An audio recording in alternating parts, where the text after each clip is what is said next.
ओ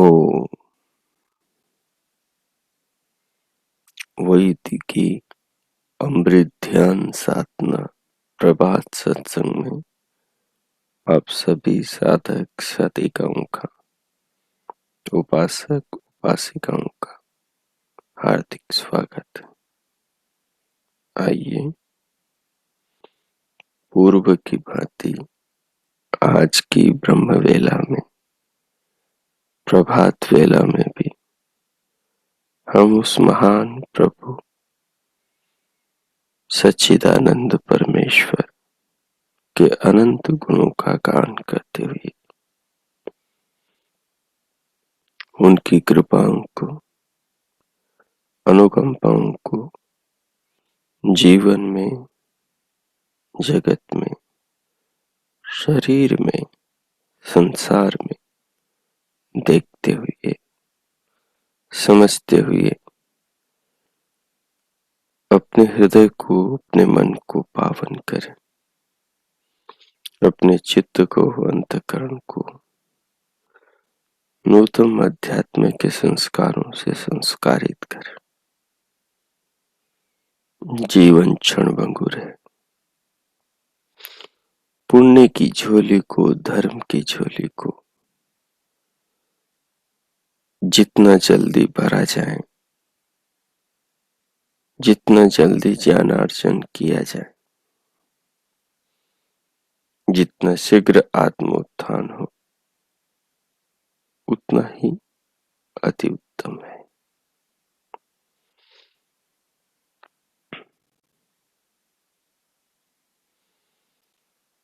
आइए उसके लिए हम सर्वप्रथम उन महान प्रभु करुणा सिंधु भक्तवत्सल भगवान के उपकारों को अपने जीवन में, शरीर में देखें। संसार में, शरीर में भगवान की महिमाओं को देखें।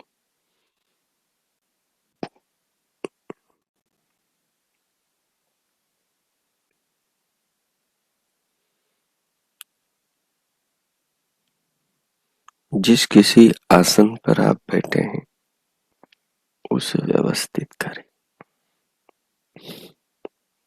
कमर, पीठ और गर्दन को सीधा करें, सीधा रखें, सहज रखें। नेत्रों को बंद रखें और हथेलियों को गोद में रख लें। तदुपरांत बाहर से भीतर जाने वाले प्राण वायु को लंबा, गहरा, लयबद्ध, मह्यम पतला करें और उसे अनुभव करें। बाहर से भीतर धीरे धीरे लेते हुए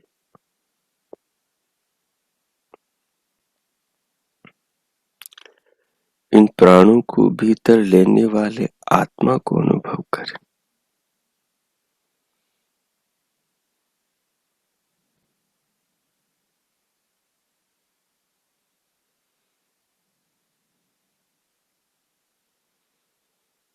इसे अनुभव करने वाले, जानने वाले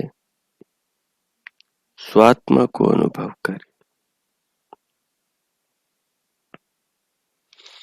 ये प्राण प्रमाण है इस बात का कि भीतर देह में आत्मा है।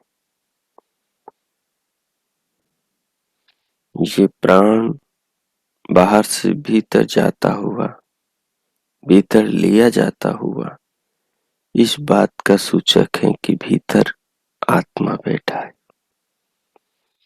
आत्मा कौन है? हम स्वयं हैं। हम स्वयं आत्मा है। हम स्वयं का मतलब क्या? ये 5 फुट 6 फुट का दिखाई देने वाला शरीर सहित हम हैं? नहीं, ये पूरा शरीर तो गोलक है आत्मा का।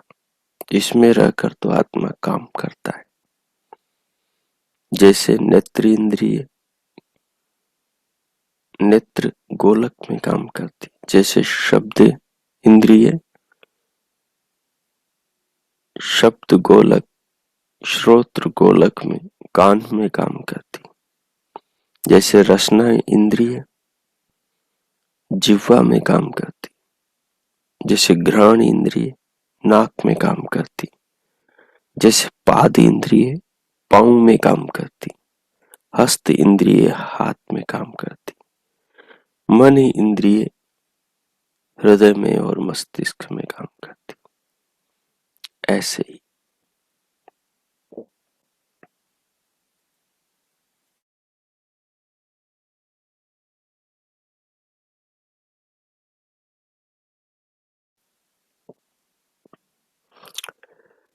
ही आत्मा है। आत्मा इंद्रिय नहीं, आत्मा इंद्र है। शरीर में सारी इंद्रियों का राजा है, सबका स्वामी बना रखा है। इन इंद्रियों को सब इंद्रियों को आत्मा की दासियां बना रखा है और आत्मा को इन सब का राजा, इन सब का इंद्र बनाया है भगवान ने। तो ये भीतर बैठा आत्मा इन इंद्रियों का, अपने साधनों सेवकों का, अपने शरीर के निर्वाह के लिए, अपने नगर की सुरक्षा को लेकर प्रयोग करता है। ये जो शरीर है ये नगर है, इस नगर का राजा आत्मा है और इस नगर की सुरक्षा करने वाले, इसमें काम करने वाले अंतःकरण बहिष्करण, ये सारे इस इंद्र की इंद्रियां हैं। तो बाहर से भीतर जो प्राण लिया जा रहा है घ्राण से, नासिका से, ये घ्राण इंद्रिय से इंद्र काम ले रहा है। तो बाहर से भीतर जो श्वास जा रही है इसकी जो अनुभूति है इंद्रिय के माध्यम से इंद्र को हो रही है। ये जो पूरा शरीर है ये इंद्र नहीं है, ये पूरा शरीर आत्मा नहीं है, ये आत्मा का गोलक है। घ्राण पूरी नाक नहीं है, नाक में बैठी वो शक्ति है जिससे श्वास की अनुभूति होती है, जिससे गंध की अनुभूति, सुगंध की अनुभूति होती।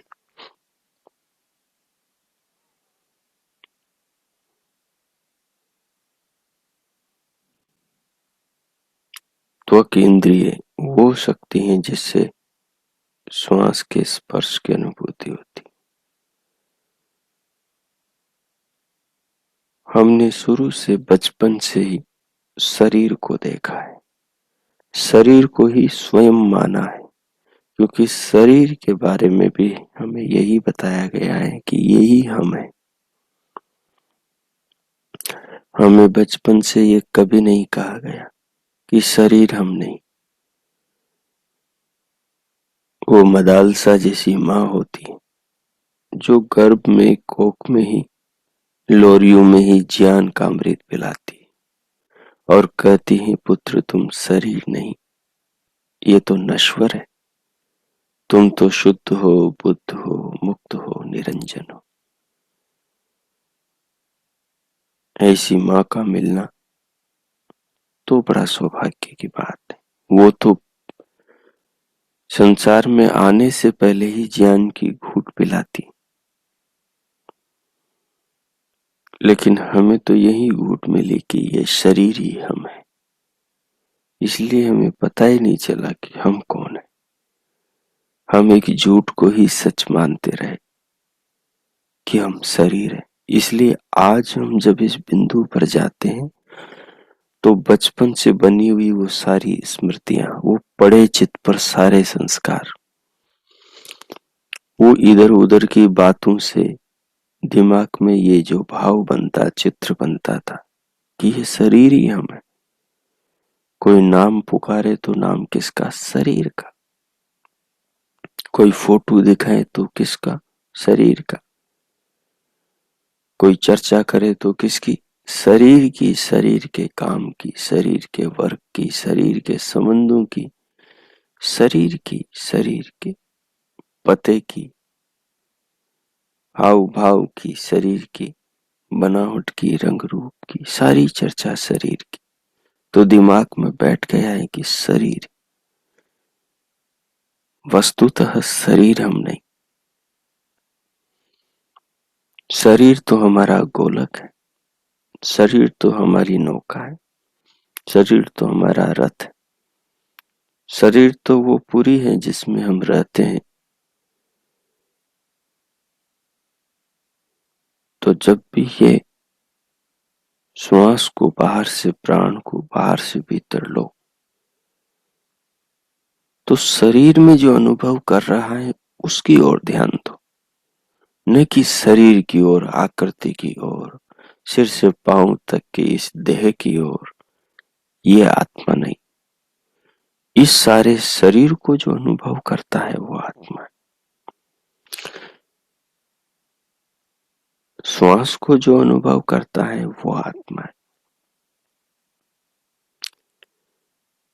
बाकी सब इस अनुभव में सहायक है। बाकी सब श्वास के भीतर तक लाने में मददगार है। बाकी चित्त की तदाकारिता को, चित्त में जो ज्ञान पहुंचता है उसको, जानकारी जो पहुंचती है, सूचना जो पहुंचती है, तरंगे जो पहुंचती है, उनको आत्मा जानता है। वही आत्मा हम है। तो बार बार के प्रयोग से इसी बिंदु पर अपने आप को लगा के रखना है, ताकि धीरे धीरे ये संस्कार बनते चले जाए। और पिछले संस्कारों से जो अनुभूतियां बनती थी, जो भावनाएं बनती थी, जो पहले से आकर दिमाग में एक चित्र खींच जाती थी, वो धीरे धीरे गिरती चली जाए, वो धीरे धीरे दूर होती चली जाए। आत्मा का मतलब वो चेतन तत्व जो शरीर नहीं है।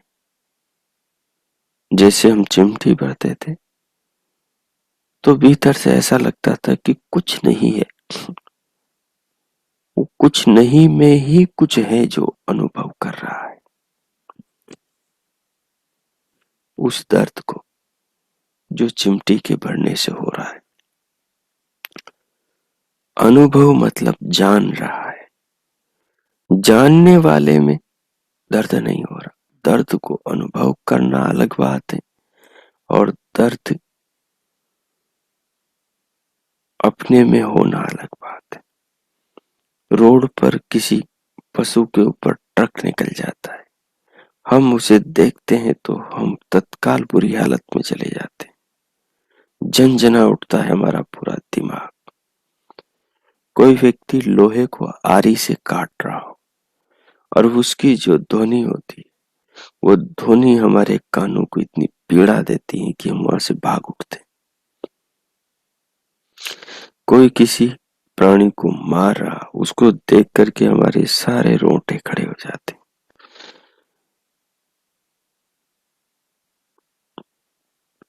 ये पीड़ा हमें नहीं मिल रही। ट्रक हम पर नहीं निकला, लेकिन फिर भी दर्द हमें हो रहा है। ये दर्द नहीं, ये दर्द का ज्ञान है। जिस चीज को हम बचपन से गलत मानते आ रहे हैं, उस गलती को देख करके हमें पीड़ा होती। वैसे ही शरीर में जो भी बदलाव होता है, उस बदलाव का हमें ज्ञान होता है। वो बदलाव हमेशा दो प्रकार का होता है, सुखद या दुखद, वेदना या संवेदना। तो जो सुखद होता है उसमें हमें सुख का ज्ञान होता है, अनुकूलता का ज्ञान होता है। इंद्रिय को अनुकूलता होती, इंद्रिय को उपशांति यानी शांति का अनुभव होता है उस स्पर्श से, उस व्यवहार से। और एक दूसरा ज्ञान होता है आत्मा को प्रतिकूलता का। इंद्रिय को उसमें प्रतिकूलता होती, जो इंद्रियों को कोई आघात पहुंचाता है या आघात हम पहुंचाते, तो इंद्रिय के प्रतिकूल व्यवहार से जो इंद्रिय को हानि पहुंचती है, त्वचा इंद्रिय को, या फिर रसना इंद्रिय को जब खाते खाते जीभ कट जाती, या फिर नेत्र इंद्रिय को, जैसे कोई अजीब सी चीज हम देखने लगे हो कि हमारे सामने किसी को मारा जा रहा हो, या कर्ण इंद्रिय को कोई बहुत ही बुरा शब्द या बहुत ही पीड़ाजनक ध्वनि सुनाई दे रही हो, जैसे लोहे को आरी से काटते, ऐसी। तो उस समय जो प्रतिकूलता इंद्रिय को हो रही है, उस प्रतिकूलता का ज्ञान आत्मा को होता है।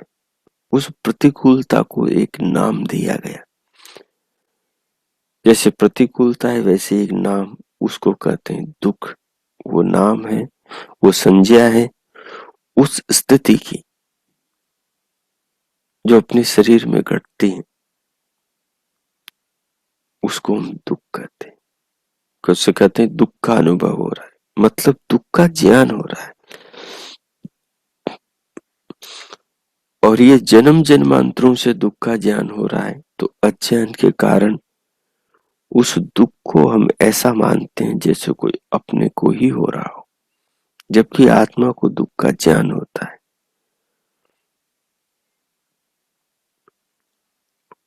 तो वस्तुतः आत्मा शरीर से अलग है। शरीर नहीं देह से भिन्न है, देह में रहता है, देह में जो भी होता है उसको जानता है। तो शरीर में जो अहम इति इस भाव वाला है कि मैं हूं, ऐसा भाव वाला वही आत्मा है। हमसे कोई पूछता है तुम कौन हो, हम कहते हैं मैं फलाना हूं। ये फलाना को हटाने के बाद में अंत में जो हूं बचता है, वो हूं हम है, बाकी फलाना हम नहीं। कहते हैं कोई कि तुम कौन हो, हम कहते हैं मैं राजा राम हूं।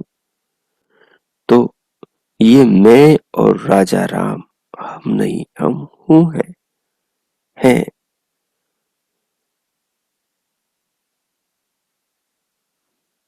क्योंकि ये राजा राम नाम शरीर को मिला है।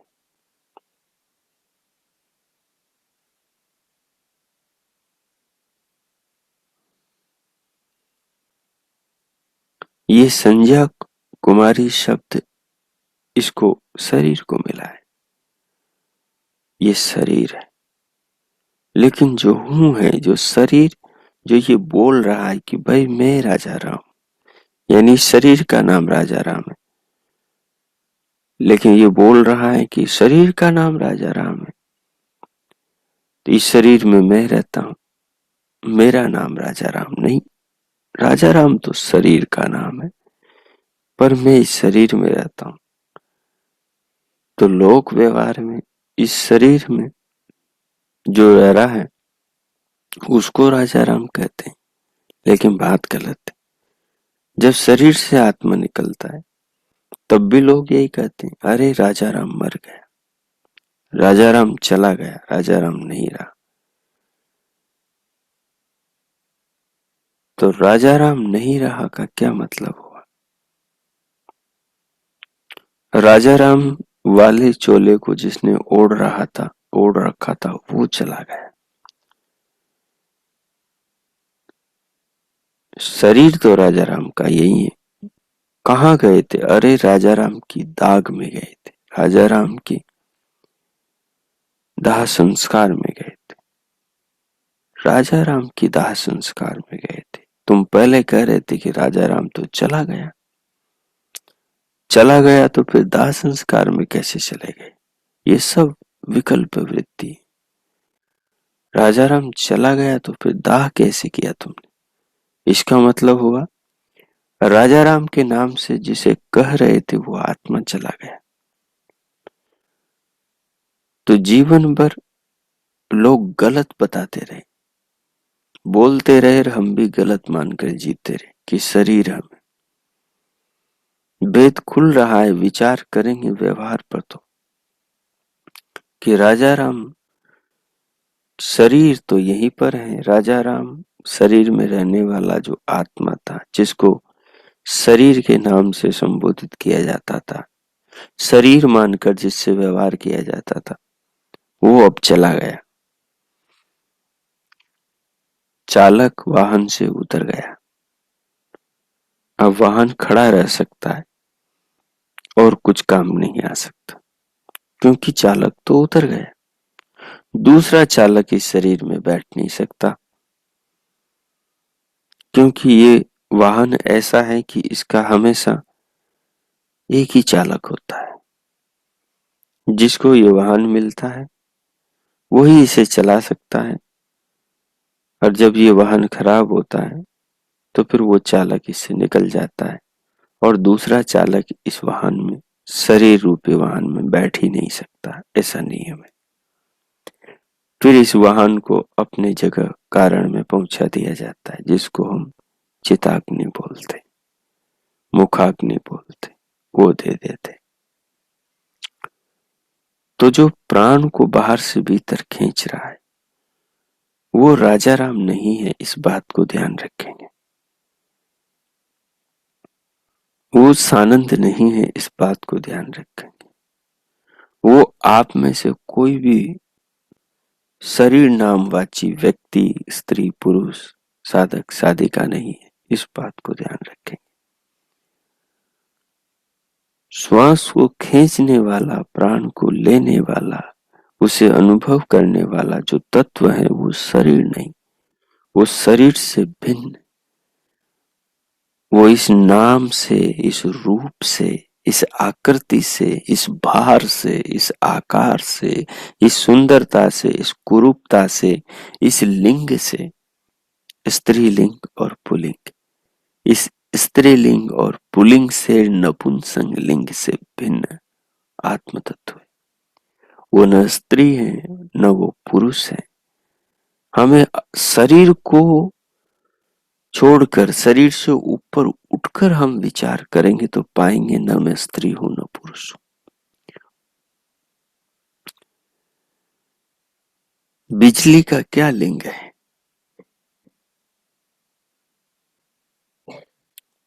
वो पंखा को भी चलाती है, वो मोटर को भी चलाती। वो पंखे को चलाते हुए पुरुष नहीं बन जाती और वो मोटर को चलाती हुई स्त्री नहीं बन जाती। वस्तुओं के नाम, संज्ञाएं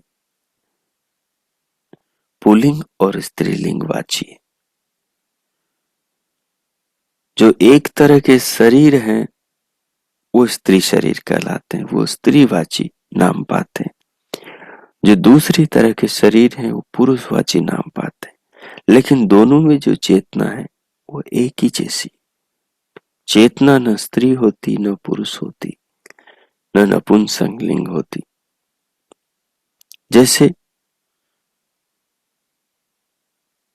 जैसे बिजली का कोई लिंग नहीं है।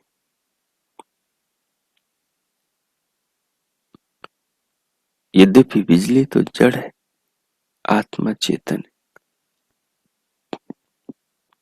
तो जब प्राण क्रिया करें, बाहर से भीतर श्वास लें, तो इस बात पर स्वयं को केंद्रित रखें कि मैं शरीर नहीं, नाम रूप नहीं, स्त्री पुरुष नहीं, सुंदर कुरूप नहीं। शीशे में जो प्रतिबिंब उतरता है, जो दिखता है वो मैं नहीं। जो इस श्वास को प्राण को अनुभव करता है वो मैं हूं। इस तत्व पर जाएं,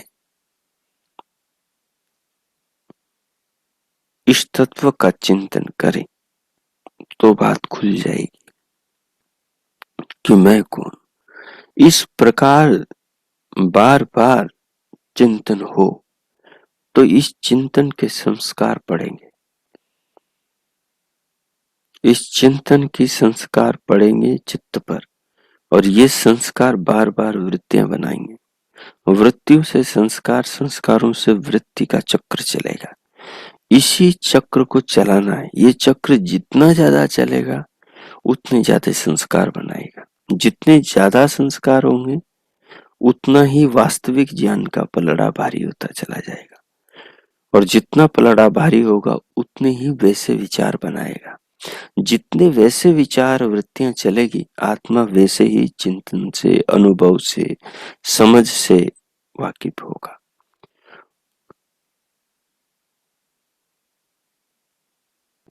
यही तत्वों को विश्लेषण करने का तरीका, आत्म उन्नति का तरीका। इसी प्रकार आत्म उन्नति होती। लोग न जाने आत्म उन्नति के नाम से क्या क्या करते हैं, क्या क्या समझते हैं। असली आत्म उन्नति जो है इस प्रकार से ज्ञान के संस्कार बनाने से होती। आत्मा की उन्नति, अवनति तो आत्मा की हुई पड़ी है कि वो शरीर को आत्मा मान रहा है। जो वो नहीं है उसे वो स्वयं मान रहा है, इसी को अवनति बोलते हैं। आत्मा स्त्री मान के जी रहा है, पीछे के 60 साल ये औरत मान के जीता रहा कि मैं ये औरत हूं, और वैसा ही सोचता रहा, वैसी भावना, वैसे ही लाज लज्जा एहसास सब कुछ। यही अवनति है। ये सामाजिक दृष्टि से ठीक है, लेकिन सामाजिक दृष्टि से ठीक है, लेकिन आत्मिक दृष्टि से गलत है।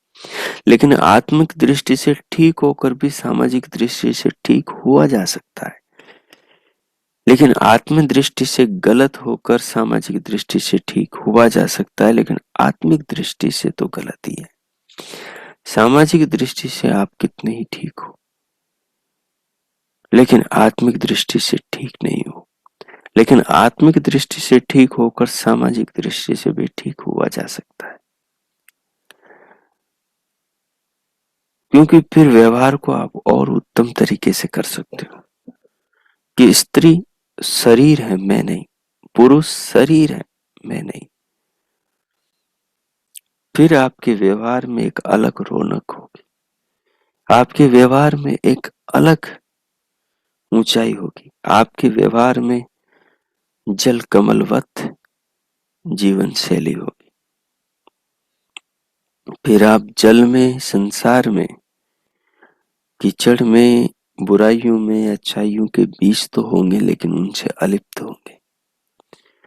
क्योंकि लिप्त आत्मा तब होता है जब वो अपने आप को शरीर मानता है, अपने आप को जब वो स्त्री मानता है, अपने आप को जब वो पुरुष मानता है, अपने आप को जब वो सुंदर कुरूप मानता है, अपने आप को जब वो लंबा नाटा मोटा पतला मानता है, अपने आप को जब वो शरीर मानता है, तो फिर वो बीमार भी होता है, फिर वो स्वस्थ भी होता है, फिर वो माँ भी बनता है, फिर वो बेटा भी बनता है, फिर वो पिता भी, पत्नी भी, फिर वो पुत्री भी, फिर वो दुष्ट भी बनता है, फिर वो सज्जन भी बनता है, फिर वो बेईमान भी बनता है, वो ईमानदार भी बनता है, वो चोर डाकू लुटेरा भी बनता है, वो धार्मिक सज्जन धर्मात्मा भी बनता है, वो ज्ञानी विद्वान भी बनता है, और वो मूर्ख धूर्त भी बनता है। आत्मा ज्यों शरीर को स्वयं मानता है त्यों वो ये सब बनता चला जाता है। जब शरीर के लिए उसमें स्वार्थ जागता है, शरीर को जब वो सजाना संवारना चाहता है, जब शरीर की जरूरतों को, शरीर को सुरक्षा सुविधाएं देना है, तो फिर वो स्वार्थी बन जाता है। वो शरीर को ही स्वयं मानता है।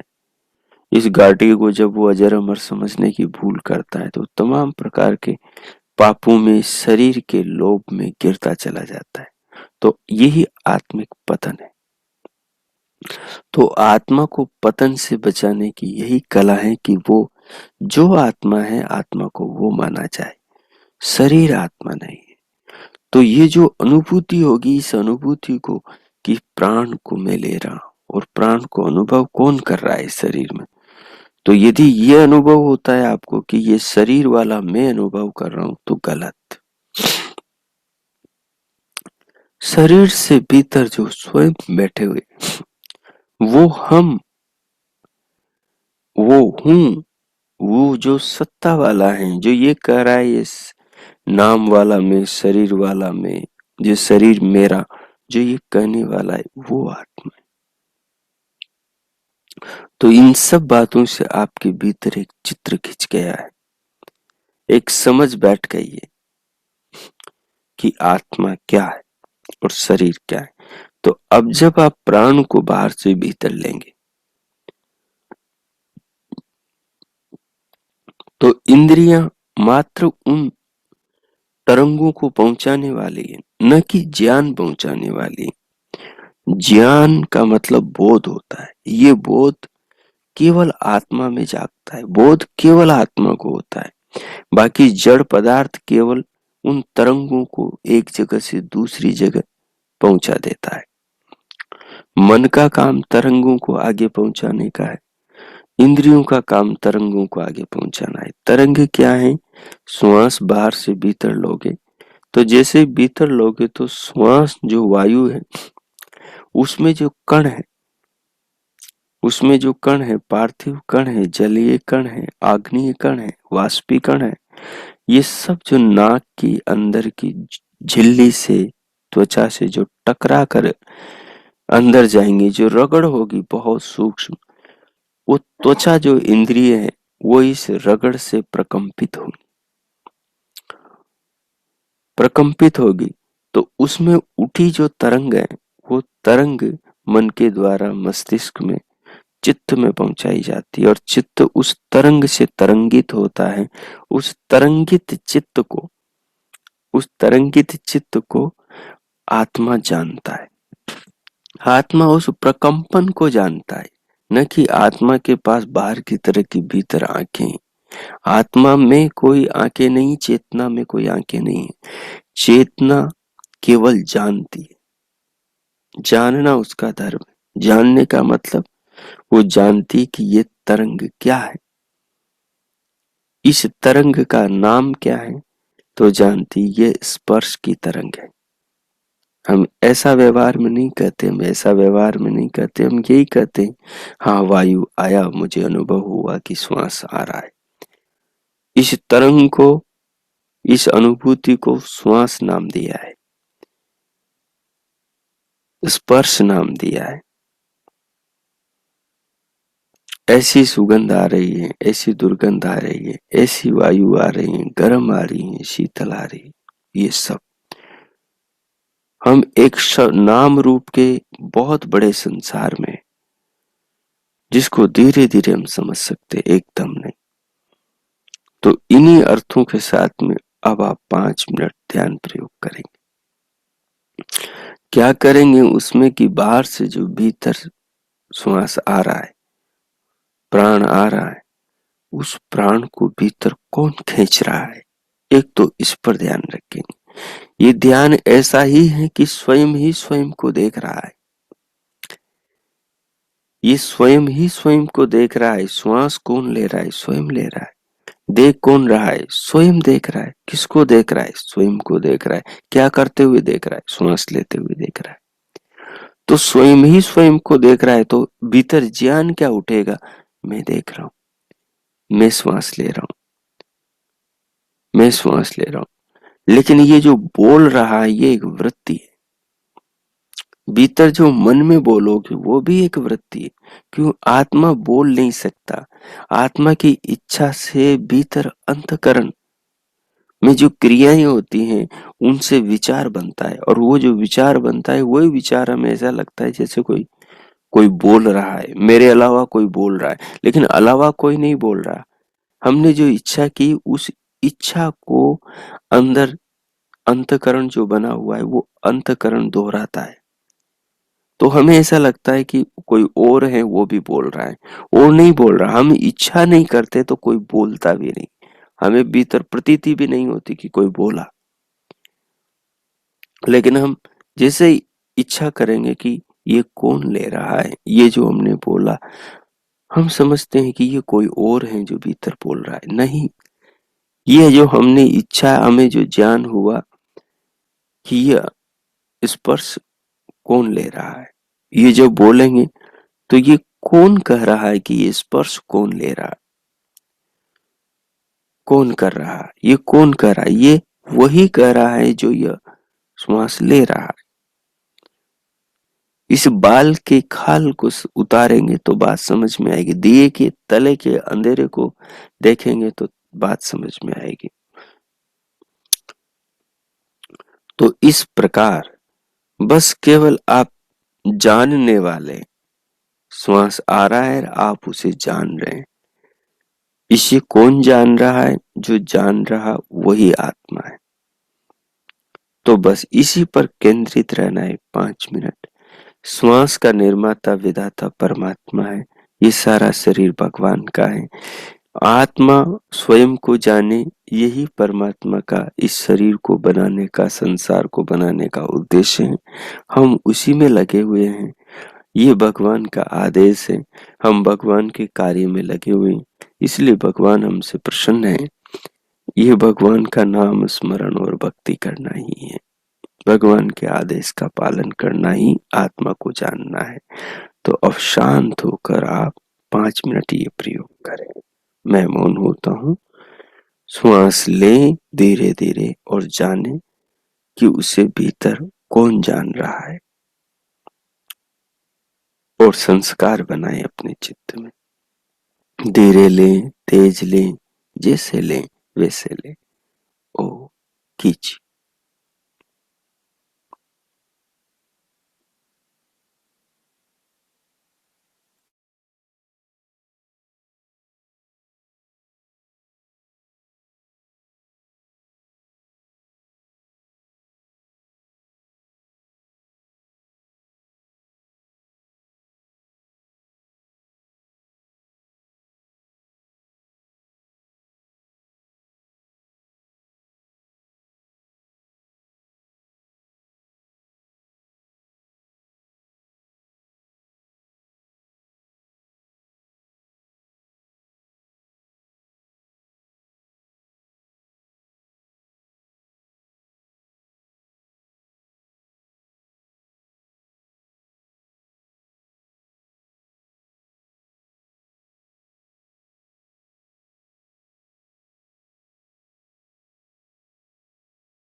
ओ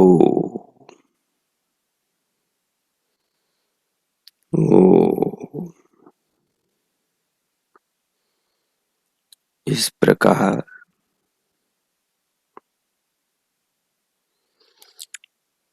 प्राण वायु के माध्यम से स्वयं को समझने का यत्न निरंतर करते रहना चाहिए। उससे उससे संस्कार बनते हैं और वो संस्कार साधक को अंतर्मुखता की ओर प्रेरित करते हैं।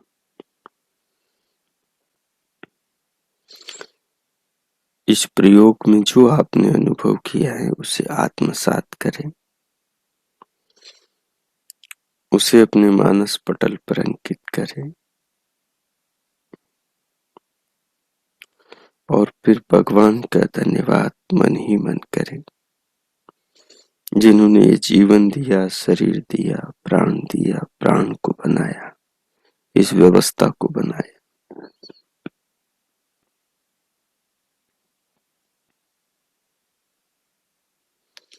उन महान प्रभु का धन्यवाद करते हुए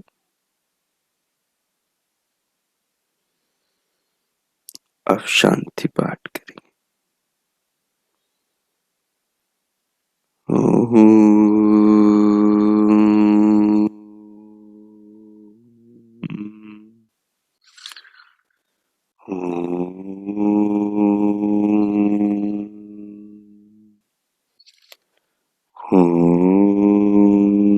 शांति शांति शांति ओम। हो आज का आप सबका दिन शुभ हो, मंगलमय हो। प्रभु से सबके लिए बहुत बहुत मंगल कामनाएं, बहुत शुभकामनाएं। हम इस प्रकार से आत्मज्ञान को प्राप्त हो, आत्मा का अनुसंधान, आत्मा की खोज करें, स्वयं को जाने समझें और जीवन को अध्यात्म से ओतप्रोत करें। स्वयं को, परिवार, समाज और राष्ट्र को आध्यात्मिक ऊर्जा से जोड़कर उन्हें भी इसी यथार्थता से परिचित कराएं। वैदिक ज्ञान के प्रभाव को उन तक भी पहुंचाएं, जिससे एक वातावरण बने और उस वातावरण में हमें इसी दिशा की ओर बढ़ने की प्रेरणा मिले। बहुत बहुत शुभकामनाएं। इति ओम। अब भीतर से अपनी अंतस जागरूकता को देह पर लाए, पूरे शरीर को अनुभव करें। दोनों हथेलियों में परस्पर स्पर्शन करें। उष्ण हथेलियों से पूरे मुखमंडल का स्पर्श करते हुए फिर भीतर से बाहर आ जाए। आचार्य जी